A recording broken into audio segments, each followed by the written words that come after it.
20세기 최고의 기독교에서 고고학적 발견이라고 그러면 이스라엘에서 발견된 사해사본입니다. 사해사본은 처음 들어보실 수 있는데요. 성경 필사본입니다. 구약 성경 필사본이 발견되었습니다.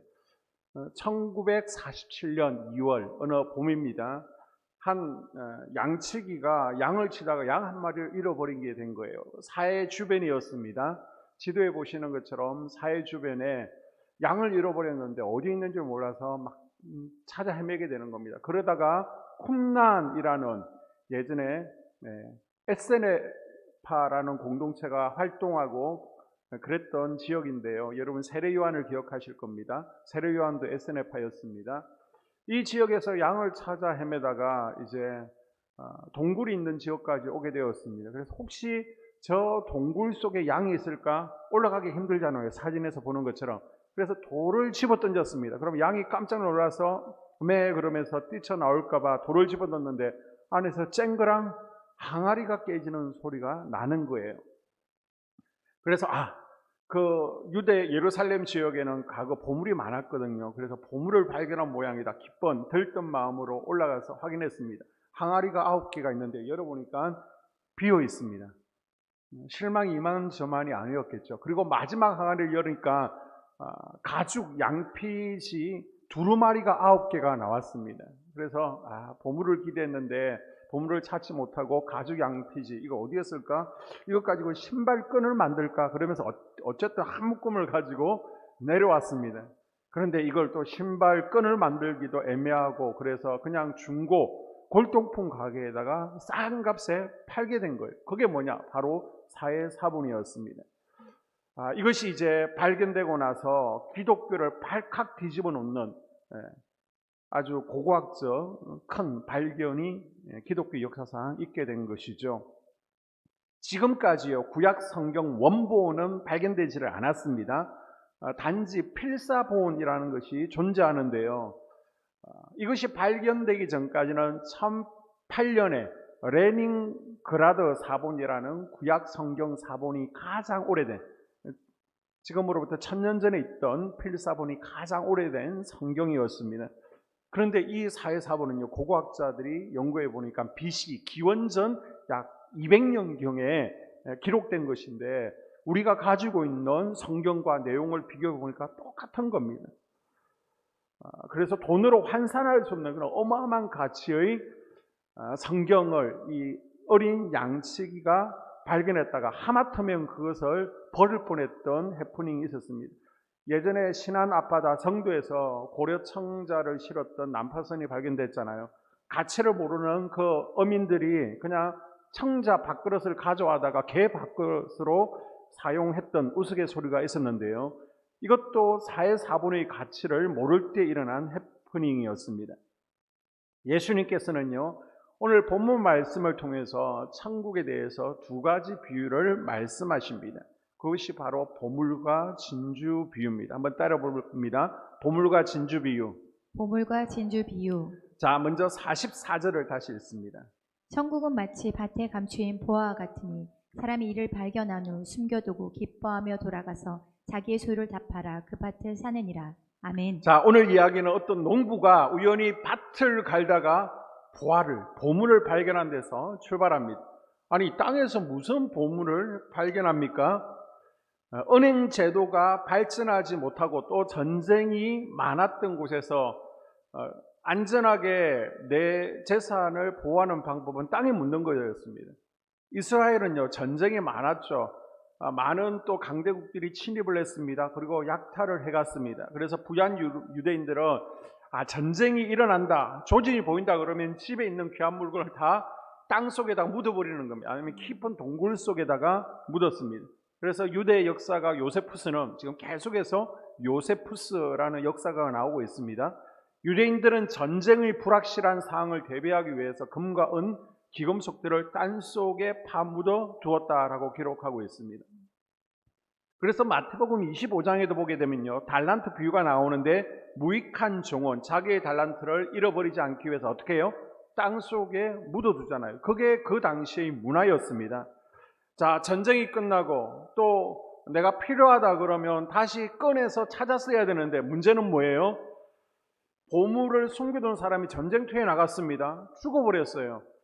가족들은 어디에 있는지 아는데 또 전쟁에서 약탈하면서 또 생명을 가족들이 잃어버렸습니다. 그럼 이제 그 보물이 어디에 있는지를 모르는 거예요. 그래서 감추인 보화는 수십 년 또는 수백 년, 수천 년 땅속에 묻혀 있게 되는 겁니다. 자, 그래서 옛날 이야기 가운데 보면 보물상자, 보물 항아리, 보물지도에 대한 이야기들이 많이 등장하죠. 예수님께서는 당시 유대인들에게 익숙한 이 문화를 언급하시면서 다음과 같은 비유를 말씀하셨습니다. 그 비유가 뭐라는 거예요? 어떤 가난한 농부가 소작을 하는 겁니다. 그래서 남의 밭을 갈다가 숨겨진 보물단지를 발견하게 됩니다. 그래서 일단 그 보물을 다시 묻어두게 되죠. 그리고 집으로 돌아옵니다. 밥을 먹는데 밥을 잘 먹지 않는 거예요. 이 남편이 자다가 벌떡 일어나서 막 시시거리면서 웃다가 또 누워서 자는 겁니다. 화장실을 가도 웃고 다니고 뭔가 얘기를 하지 않고 자꾸 희축희축고 무슨 일이 있는 것 같습니다. 아내는 불안합니다. 자, 이 남편은 왜 그런 거예요? 이제는 비굴하지 않아도 된다. 내가 열심히 농사지어서 팔을 주고 내가 이만 소유를 했는데 이제는 나누지 않아도 된다. 더 이상 배 골지 않아도 되고 이제는 진정한 자유인으로 살아갈 수 있다는 소망이 있었기 때문에 이렇게 희축희축거리면서 다니는 겁니다. 그래서 농부는 자신의 집을 팝니다. 몇 푼 안 되지만 집안의 모든 가구들을 팔았습니다. 아내는 이해를 못하죠. 자식들은 왜 이렇게 힘들게 사냐고 불평이 터져 나옵니다. 동네 사람들, 지나가던 사람들도 아니 저 집은 땅에 무슨 원한이 맺혔냐. 그나마 가지고 있던 집 하나마저도 팔아버리면 자식과 아내는 어떻게 하냐. 막 손가락질을 하게 됩니다. 그러나 농부는요, 누가 뭐래도 싱글벙글입니다.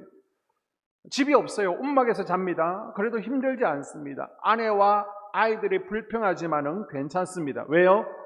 농부가 산 것은요, 땅이 아니라 그 땅이 보물이었기 때문입니다. 이제 조금만 있으면요, 보물이 내 것이 되기 때문입니다. 예수님 말씀에 천국은 바로 이와 같다라고 말씀합니다. 아멘. 자, 이 비유를 의미를 보게 되면요, 보물이 감추인 밭은 어디라는 거예요? 천국이죠. 자, 농부는 누굽니까? 성도입니다. 그리고 자기 소유를 다 팔았다는 것은 어떤 대가를 지불하고라도 그 보물을 소유하기로 결단했다는 의미를 가지고 있습니다. 아멘. 우리는 이 비유를 듣게 되면요, 또 신중하신 분들은 이런 질문을 할 겁니다. 목사님, 아니 찾았으면 주인 줘야죠. 그것을 다시 묻어두는 것이, 그리고 자기 것을 하는 것이 합법적인 행동입니까? 그 행동이 또 도덕적인 것입니까? 라고 질문할 수 있습니다. 당시 랍비 문헌에 보게 되면요, 일꾼이 밭에서 일하다가 보물이 발견되어지면 그 보물은 당연히 밭의 주인의 소유가 된다라고 규정하고 있습니다. 그런데 또 있는 것이 그 밭을 내가 사게 되는 겁니다. 내가 주인이 다시 되었으면 그것은 내 것이 된다는 겁니다. 그래서 비유의 주인공은 보화를 발견하고는 다시 그것을 덮어두죠. 그리고 자기의 모든 소유를 팔아서 그 밭을 사서 자기 소유로 만든 후에 그 보화를 캐내서 만들었기 때문에 그 행동은 합법적인 겁니다. 랍비 문헌에서도 이 방법은 허락을 하고 있는 것입니다. 그리고 예수님께서 여기서 교훈하고자 하는 것은 이 농부의 행동이 도덕적이냐 합법하냐 그것을 얘기하는 것이 아닙니다. 예수님께서는 다만 이 보화가 진짜 귀한 것이기 때문에 그 보화를 놓치지 않기 위해서 자신의 모든 소유를 팔아서 그것을 얻어야 된다. 그것에 강조점을 두고 있는 겁니다. 아멘. 발견한 복음의 보물을 내 것으로 누리기 위해서 어떤 대가라도 지불하려는 갈망이 우리에게 있어야 된다는 것입니다. 아멘. 여러분, 천국은요, 내 전 재산을 들여서 사야 할 만큼 가치가 있는 것입니다. 아멘. 밭에 감추인 보화를 발견한 비유 속 농부처럼 2000년 전 세상 속에 감추인 천국의 보화, 곧 예수 그리스도를 발견한 사람들이 있습니다. 누구예요? 예수님의 12제자죠. 베드로와 야고보, 요한은요, 예수 그리스도를 갈릴리 호숫가에서 만납니다. 그때 배와 그물, 가족 모든 것을 버렸더니 예수님께서 이들에게 천국 보물을 주셨습니다. 아멘. 아브라함을 보십시오. 그는 부활을 발견한 다음에 일가 친척, 본토 친척 아비집, 고향을 가감하게 버렸습니다. 그랬더니 하나님께서는 가나안을 주셨습니다. 아멘. 부활을 발견하였으면 그것을 내 것으로 만들 수 있어야 되는 거예요. 아멘. 그런데 여리고의 한 청년, 부자 청년을 보십시오. 부활을 발견했습니다. 예수 그리스도를 봤어요. 그러나 내 것으로 만들지 못하잖아요. 이 청년은 예수님한테 나와서 선생님, 내가 어떻게 해야 천국 영생을 얻을 수 있습니까? 예수님은요, 네가 가진 것을 어떻게 하라? 다 팔아서 가난한 사람에게 나누어 주라. 그래야면 하늘에서 보화가 네게 있으리라. 그리고 와서 나를 쫓으라고 예수님께서 말씀하십니다. 이 말을 들은 부자 청년은요, 그것을 실행하지 못하죠. 결국 예수님을 떠나버립니다. 이 청년은요, 부활을 발견했지만은 그 가치를 알아보지 못하고 자기 재산과 재물의 가치가 훨씬 귀하다. 그래서 포기하지 못한 거예요. 여러분, 절대적 가치라는 것이 있고 상대적 가치라는 것이 있습니다. 상대적 가치, 내 재산, 보물, 내가 세상에서 누릴 수 있는 것도 좋습니다. 그러나 천국이라는, 하나님이라는, 예수 그리스도라는, 복음이라는 절대적 가치 앞에서는 이 상대적 가치는 아무것도 아닌 줄로 믿습니다. 아멘. 그런데 부자 청년은요, 자신이 가지고 있는 물질이라는 이 상대적 가치를 더 귀하게 여긴 거예요. 여러분, 절대적 가치 앞에 상대적 가치들을 단호히 거부할 줄 아는 결단이 있기를 주님의 이름으로 축복합니다. 아멘. 만일 내가 지금 천국에 내 모든 것을 올인하고 있지 못하다면 아직은 천국의 가치를 내가 제대로 깨달지를 못한 거예요. 어떤 분들은 주말에 가족들과 여행이 더 가치 있습니다. 캠핑 가는 것, 또 주말에 내가 운동 나가는 것, 등산하는 것, 이것에 시간을 투자합니다. 아니면 자식에게 올인합니다. 이는 천국보다 내 자신, 이 상대적 가치에 더 중요점을 두고 있는 겁니다. 그래서 어떤 분들은요, 내가 경제적으로 좀 더 벌겠다고 하나님의 은혜를 팔아먹는 분들이 있습니다. 조금 더 내가 풍족하게 살겠다고 하늘의 복을 팔아먹습니다. 세상의 영광을 얻기 위해서 하나님의 영광을 팔아먹습니다. 세상 사람들에게 인정받으려고 하나님의 인정을 받지 못하는 사람들이 있습니다. 썩어질 세상 것을 얻기 위해서 영원한 천국을 팔아먹는 사람이 있습니다. 또 어떤 분들은요, 천국과 세상 이 둘 다 소유하려고 합니다. 그러나 두 마리의 토끼는 쫓을 수가 없는 거예요. 덜 귀한 것, 내가 천국 가는데, 천국을 얻는데, 믿음 지키는데 지장을 주는 것들이 있다면 과감하게 처분하는 대가를 우리는 지불해야 됩니다. 아멘. 먼저 그 나라와 의를 구하는 아멘. 지혜가 우리에게 있기를 주의 이름으로 축복합니다. 아멘. 자, 예수님께서는 밭에 감추인 보화 비유에 이어서 진주 비유를 말씀하시죠. 한 장사꾼이요, 세상에서 제일 귀한 좋은 진주를 지금 구하러 다닙니다. 우리 주변에 보면 돌을 좋아하는 분들이 있죠. 그래서 수석, 이제 홍수가 나면 저 남한강이나 금강, 강가에 가서 돌을 찾는 분들이 있습니다. 최고의 돌, 가치 있는 돌. 그리고 사진을 또 좋은 경치에서 찍는 사람들이 있습니다. 그리고 낚시하는 사람들, 얼마나 큰 것, 내 인생의 가장 큰 고기를 내가 몇 센치를 잡았느냐. 그래서 최고의 물건, 최고의 경치, 최대어를 찾기 위해서 전국을 아니면 저 해외까지 미친 듯이 돌아다닙니다. 마찬가지로 이 진주 장수는요, 값진 희귀한 진주를 발견하기 위해서 동서사방으로 찾아다니다 결국 최고의 진주를 발견하죠. 그러고 나서 어떻게 해요? 자기 소유를 다 팔아서 그 진주를 삽니다. 예수님께서는요, 천국이 이것과 같다라고 말씀하십니다. 아멘. 자, 45절, 46절. 또 천국은 마치 좋은 진주를 구하는 장사와 같으니 극히 값진 진주 하나를 발견하매 가서 자기의 소유를 다 팔아 그 진주를 사느니라. 아멘. 아멘. 자, 여러분도 지금 진주 목걸이 하신 분이 있을 건데요. 진주는 모래 알갱이가 굳어서 된 것이라고 이해하는 데 아닙니다. 조개 껍데기 내부에 이 진주 주머니라는 것이 점점 커지면서 생기는 것이죠. 마치 산호초가 자라는 것처럼 이 진주 조개 안에서 이거 구슬이 자란다라고 이해를 하시면 됩니다. 그런데 이제 기술이 발달하면서 양식을 통해서도 조개 속에 진주가 이렇게 생기게 하죠. 그래서 진주가 많이 흔해졌습니다. 그런데 과거에는 기금속 가공이 발달하지 않았습니다. 그리고 15세기 이전까지는 다이아몬드를 세공하는 연마법이 발달하지 않았기 때문에 그 전까지는 어떤 보석이 가장 가치 있느냐? 바로 진주가 가장 가치 있었습니다. 그래서인지 요한계시록 21장에 보게 되면요, 천국을 묘사를 하고 있습니다. 천국에 문이 있는데 12진주 문이 있는데 이 12개의 문이 어떤 보석으로 되어 있습니까? 진주문으로 되어 있다라고 기록하고 있죠. 마태복음 7장에 보게 되면요, 거룩한 것을 개에게 주지 말고 진주를 돼지 앞에 던지지 말라. 다른 보석을 말하지 않는 거예요. 진주를 귀한 보석으로 여기고 있습니다. 자, 45절에 보게 되면 장사치는 엠포로스, 여행을 뜻하는 말인데요.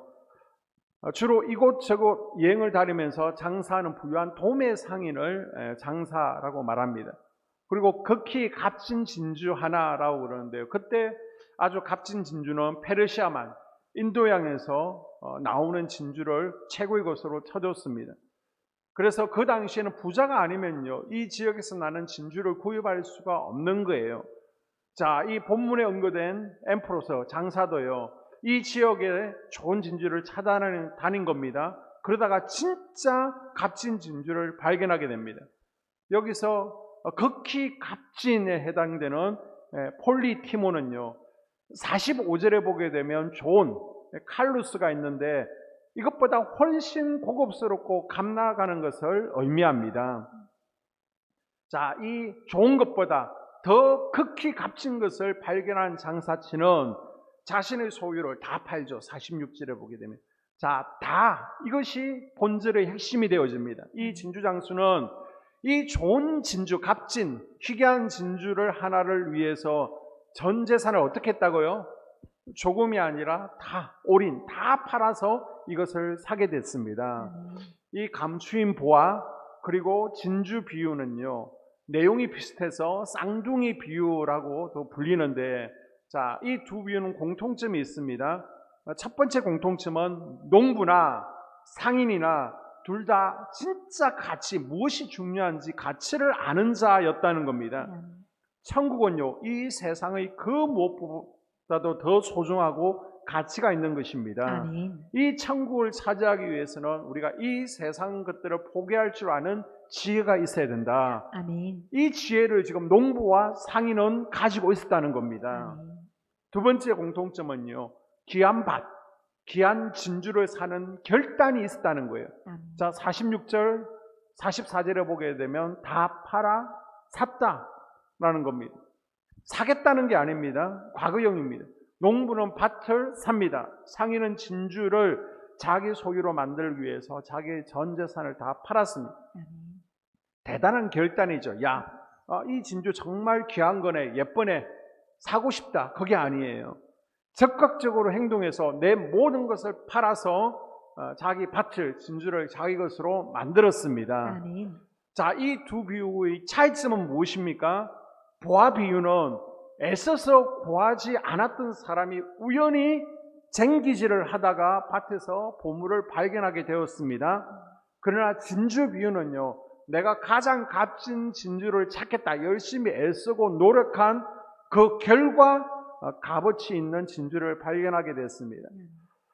밭에서 우연히 보물을 발견한 평범한 농부와는 달리 이 진주 장사는요, 전문적인 안목을 갖고서 진주가 나올 만한 페르시아만 지중해 연안을 돌아다녔습니다. 자, 우리가 예수를 믿는 것도 어떤 사람들은 태어나자마자 유아 세례를 받습니다. 기독교인이 된 거예요. 내가 한 게 없습니다. 어떤 사람은 친구 따라 강남 간다고 우연히 교회에 따라왔다가 보물을 발견했습니다. 아내가 자꾸만 교회 가자고 하도 바가지를 긁으니까 가정의 평화를 위해서 교회에 따라왔다가 천국의 보물을 소유하게 된 분도 있습니다. 어떤 분은요, 직장 상사가 강하게 권유해서 마지못해 예의상 교회에 왔다가 예수님을 믿고 축복을 받은 분도 있습니다. 이분들은요, 밭의 감수인 보화를 얻은 분이죠. 또 어떤 분들은 좋은 진주를 발견하기 위해서 노력하는 진주 장사와 같은 분들이 있습니다. 그래서 인생에서 산전수전을 다 겪은 후에 예수 그리스도를 얻는 분들이 있죠. 절에도 가봅니다. 이단에도 빠져봅니다. 많은 책도 읽고 그렇게 하다가 야, 예수 그리스도가 진짜 메시아구나, 아멘. 참 진리구나 아멘. 깨닫고 예수님을 믿게 된 사람들이 있습니다. 이분들은요, 진주를 찾은 분들이죠. 아멘. 자, 두 번째 차이점은요, 보화 비유가 감추어져 있었습니다. 그것에 포인트를 두고 있습니다. 그러나 진주 비유는요, 굉장히 값지고 비싸고 중요한 것을 찾았다는 데 강조점을 두고 있습니다. 여러분, 가장 값진 진주는 무엇을 의미합니까? 따라합니다. 예수 그리스도. 예수 그리스도. 바로 예수 그리스도를 의미합니다. 아멘. 예수 그리스도는요, 금보다 귀하고 아멘. 값지고 보배로운 분이십니다. 아멘. 예수 그리스도의 가치를 알고 예수 그리스도를 소유한 사람들이 진짜 보물을 얻은 영적 부자인 거예요. 아멘. 그 가치를 아는 분들이 내 시간과 물질과 명예를 바쳐서라도 더 값진 것을 얻기 위해서 또 오늘도 스불론과 이사가의 사명을 감당하는 줄로 믿습니다. 아멘. 자, 구약의 에서와 또 야곱을 보게 되면요, 둘은 쌍둥이로 태어납니다. 서로 다른 것에 가치를 두고 살았습니다. 자, 이 두 사람의 운명을 가른 것은 뭐예요? 장자권이라는 것이죠. 장자권은 숨은 보화, 진주와 같았습니다. 가치를 아는 사람에게는 그것이 값진 것이었지만 깨달지 못하는 사람에게는 숨은 그림에 불과했습니다. 에서가 동생 야곱에게 스스럼 없이 장자권을 판 이유가 바로 여기에 있는 거예요. 에서의 관심은요, 당장 내 배고픔을 채우고 해결하는 데 있습니다. 지금 눈앞에 보이는 이게 더 큰 가치를 두었던 이 에서의 눈에는요, 장자권보다 팥죽 한 그릇이 더 가치 있게 보였던 것입니다. 그리고 또 장자권을 판다고 지금 당장 나에게 손해가 있는 것이 아닙니다. 먼 미래의 일처럼 보였습니다. 그런데 야곱은 어때요? 야곱은 다릅니다. 장자권이 당장 눈에 보이는 이익을 가져다 주지는 않지만은 지금 장자권 안에 있는 감추인 가치를 야곱은 알고 있었던 거예요. 아멘. 단순히 아버지 이삭의 재산을 내가 유업으로 받는 것, 두배로 받는 것을 넘어서 하나님 나라의 유업과 관련이 있었습니다. 이건 하나님의 축복과 연관이 있었던 거예요. 아멘. 야곱은 바로 이 하나님 나라의 가치를 알고 있었습니다. 아멘. 신약시대 사도 바울은 초대왕 사울을 배출한 왕족 출신의 베냐민 지파였습니다. 날 때부터 유대인, 히브리 민족이었지만 로마 시민권도, 지금의 미국 시민권을 가지고 있었던 거예요. 또 바리새인으로 최고의 랍비인 가마리엘 문화에서 최고의 교육을 받은 엘리트였습니다. 그런데 다메섹 도상에서 예수 그리스도의 가치를 발견한 후에 자신이 가장 자랑스럽게 여기던 보화들을 이제는 다 쓰레기, 배설물로 여겼습니다. 아멘. 그래서 빌립보서 3장 7절 이하에 보게 되면 내가 유익하던 것을 내가 그리스도를 위하여 해로 여김은 그리스도 예수를 아는 지식이 가장 고삼함을 임합니다. 아멘. 모든 것을 배설물로 여김은 그리스도를 얻고 그 안에서 발견되려 함이니. 아멘. 사도 바울은요, 부활의 주님을 만난 후에 유대 사회에서 아주 독보적인 권력을 자랑했던 바리새파라는 직함, 지위, 부, 지식 모든 것을 다 내버렸습니다. 아멘. 이제 여러분 아멘 하셔야 돼요. 여러분, 나에게 가장 귀한 진주는 무엇입니까? 예수 그리스도가 맞습니까? 아멘. 나의 모든 것을 다 희생하더라도 반드시 아버지. 얻어야만 되는 보화가 무엇입니까? 천국이 맞습니까? 아멘. 진짜 그리스도인들은요, 예수님께서 가장 귀한 보물이기에 아버지. 내가 기꺼이 사자굴에 들어가면서도 기도했습니다. 아멘. 사형대 위에 올라가면서도 찬양한 거예요. 아멘. 예수님이 가장 귀한 보화이기 때문에 그 주님을 위해서 내가 조롱당하고 채찍맞고 감옥에 갇히기도 했습니다. 아버지. 돌에 맞기도 했고요, 창각칼에 찔리기도 했습니다. 아버지. 때로는 굶주림과 고난과 학대를 받았죠. 저 광야에서 산과 땅굴 속에 살기를 주저하지 않았습니다. 아버지. 왜 그렇다고요? 예수님이 가장 귀중함, 보물인 줄 알았기 때문입니다. 아멘. 바라기는 이 시간 여러분에게 가장 귀한 그분이 예수 그리스도이기를 축원합니다. 아멘. 그리고 가장 귀한 보물 천국에 내 인생을 걸 수 있기를 주님의 이름으로 당부합니다. 아멘. 기도하겠습니다. 하나님, 내 인생의